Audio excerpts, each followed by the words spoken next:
DMK versus TVK. டிஎம்கேக்கு ஆதரவு தெரிவிக்கிறதுல சில முரண்பாடுகள் இருக்கு.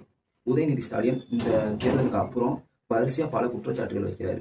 இவங்க கூட கூட்டணியில இருந்த கம்யூனிஸ்ட், விசிகே அனைவரின் மீதும் இவங்க பல விமர்சனங்கள் வைக்கிறாங்க.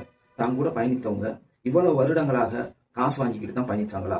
திருமாவளவன் வீட்டுக்கு விஜய் போறதுக்கு முன்னாடி சோபா போகுது. திருமாவளவன் சோபா மூலமா லஞ்சம் வாங்கிட்டது மாரியா உதய் பேசுறாரு. சரிங்களா? சோபா மாடல் அரசு அப்படின்னு சொல்லிட்டு டிவிக்கே விமர்சனம் பண்றாங்க. சரிங்களா? அவங்க கூட கூட்டணியில இருந்தவங்களை பத்தி அவங்களுக்கு தெரியாதா? இவ்வளவு வருடமாக இவங்க சோபா கொடுத்ததுனாலதான் அவங்க கூட இருந்தாங்களா அப்படிங்கிற ஒரு கேள்வி எழுது. சரிங்களா? இந்த மாதிரியான ஒரு சில முரண்பட்ட கருத்துக்கள் டிஎம்கேக்கு ஆதரவு தெரிவிக்கிறதுல ஒரு முட்டுக்கட்ட போகுது. குதிரை பேரம் பேசக்கூடிய அரசு, குதிரை பேர அரசு அப்படின்னு சொல்லிட்டு டிவிக்கே விமர்சனம் பண்றாங்க. ஆனா இவங்களுடைய கட்சியை சார்ந்தவங்கள டிவிகே உடைய எம்எல்ஏக்கள்கிட்ட குதிரை பேரம் பேசினதா ஒரு ஆடியோ லீக் ஆகுது. இந்த மாதிரியான செயல்கள் பிளாங்கா இன்னைக்கு போய் நான் டிஎம்கேக்கு சப்போர்ட் பண்ணணும், முட்டு கொடுக்கணும் அப்படிங்கிற ஒரு எண்ணத்துல இருந்து என்னை விடுவிக்குது.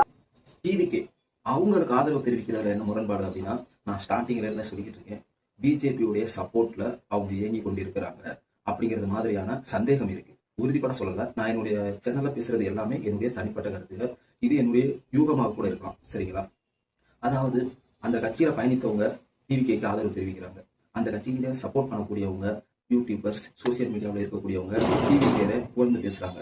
இது போக ஒரே நாள் வானதி ஸ்ரீனிவாசன், பிஜேபியுடைய மாநில தலைவர் நயனா நாகேந்திரன் அடுத்தடுத்த நாட்கள் பிரஸ் மீட் வச்சு விஜயின் மீது கண்டனம் தெரிவிக்கிறாங்க. அடுத்தடுத்து விமர்சனங்கள் வைக்கிறாங்க. இதெல்லாம் அவங்களுடைய மேலிடம். அதாவது நயனா நாகேந்திரனுடைய மேலிடம் அவங்கள்ட்ட இந்த மாதிரி விஜய் மீது குற்றச்சாட்டுகள் வைங்க அப்படிங்கிற மாதிரி மறைமுகமா சொல்லியிருக்கலாம். குற்றச்சாட்டு வைக்கிறதுல என்ன சப்போர்ட் இருக்கு அப்படின்னா, டிவிகேயின் பின்னாடி நம்ம இருக்கிறது வெளிப்படையாக மக்களுக்கு தெரியக்கூடாது அப்படிங்கிற மாதிரி அவங்க நினைக்கலாம். நீதிமன்றம் விஜய்க்கு ஆதரவாக பேசுறாங்க. பிஜேபியில பயணித்த ஒரு சிலர் டிவிகேக்கு ஆதரவாகவும் டிவிகே கட்சியிலையும் பொறுப்புல இருக்காங்க. இப்படி ஒரு சில நிகழ்வுகள் டிவிகே நம்ம உடனே ஆதரவு தெரிவிக்கிறதுக்கு முட்டுக்கட்டையாக இருக்கு.